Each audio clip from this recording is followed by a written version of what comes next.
अस्सलाम वालेकुम एवरीबॉडी, आपके साथ तैमूर एक दफ़ा फिर हाज़िर खिदमत है। आज के व्लॉग में हम कुछ बात करेंगे पाकिस्तान की मौजूदा सियासी सूरत हाल के हवाले से। अच्छा, मैं आपको बताता चलूँ, मैं अभी ना इस्लामाबाद में मौजूद हूँ और मैं कुछ अपने ज़ाती काम की वजह से मुझे आना पड़ा। मेरा इरादा ये था कि मैं जुमे की सुबह जो है वो वापस लाहौर की तरफ ट्रैवल करूँगा।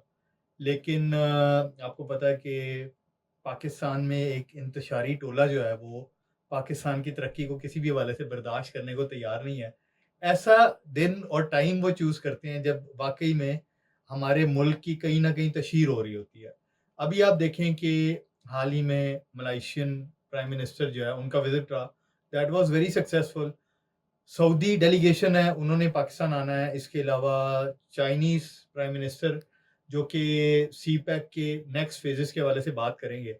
तो ये तमाम चीज़ें इन द क्यू चल रही हैं और ये जो इंतशारी टोला है, पाकिस्तान तहरीक इंतशार, ये अभी भी अपनी हरकतों से बाज नहीं आ रहे हैं। आप देखें कि ना सिर्फ मैंने तो अपनी आंखों से ये तमाम सूरत हाल देखी, मुझे कल जुमे की सुबह जो है वो निकलना था और एक रात मुझे और स्टे करना पड़ा ताकि शहर के जो लॉ एंड ऑर्डर की सिचुएशन है कुछ बेहतर हो जाए।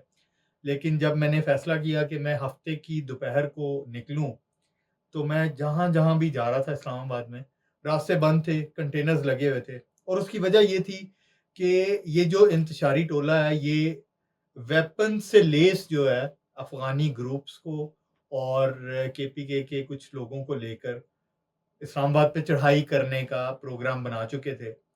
अगरचे इनको मोटरवे पर रोक लिया गया था, लेकिन कुछ इंतशारी ग्रुप जो है वो कहीं न कहीं से इस्लामाबाद में भी मौजूद था और हमारे जो पुलिस के एहलकार थे, उनके ऊपर पथराव करते रहे।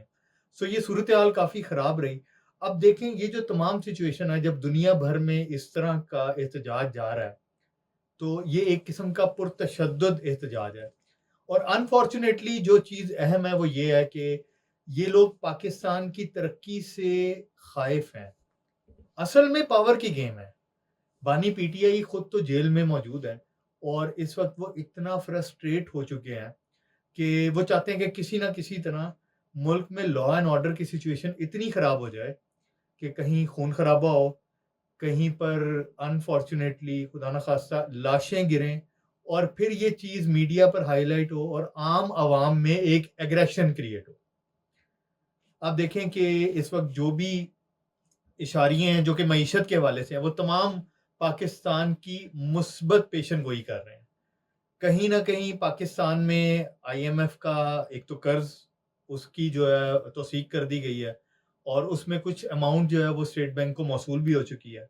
इसके अलावा अगर आप बात करें पाकिस्तान स्टॉक एक्सचेंज की, तो 80,000 से ऊपर इंडेक्स जो है वो हमारा इस वक़्त मौजूद है। That is very, very positive. लोगों का पाकिस्तान में इन्वेस्टमेंट के मुस्बत इशारे ज़ाहिर कर रही है।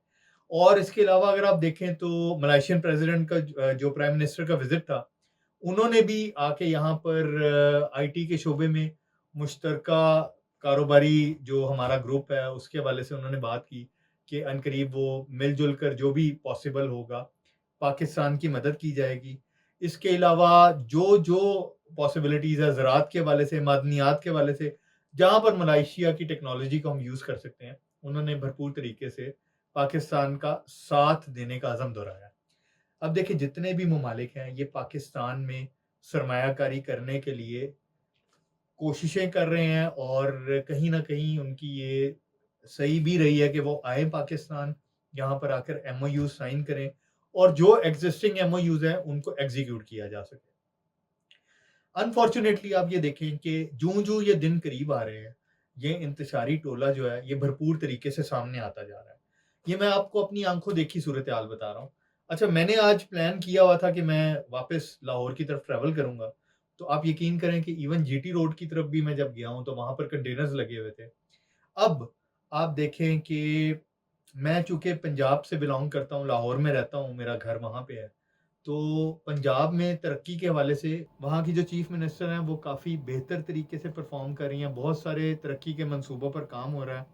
आप देखें, वो सड़कें जो कई सालों से खड्डे पड़े हुए थे, वहाँ पे ट्रैवल करना मुश्किल हुआ हुआ था, उनकी कंस्ट्रक्शन हो रही है। मुख्तलिफ इदारों में इस्लाहात की जा रही हैं। اسٹوڈنٹس کو قرضے دیے جا رہے ہیں، ان کو اسکوٹیز دی گئی ہیں، الیکٹرک بائکس دی گئی ہیں، لوگوں کو سولر سسٹمز دیے گئے ہیں، عام آدمی کی زندگی میں سکون لانے کی کوشش کی جا رہی ہے۔ دوسری طرف آپ دیکھیں کہ خیبر پختونخوا میں لا اینڈ آرڈر کی کتنی ورس سچویشن ہے، اور علی امین گنڈا پور صاحب جو ہیں وہ بجائے اس کے کہ صوبے کے جو ناقص کارکردگی کے معاملات ہیں ان کے اوپر فوکس کریں، اس کی ترقی کے لیے کچھ کام کریں، نہیں، ایسا کچھ بھی نہیں ہو رہا۔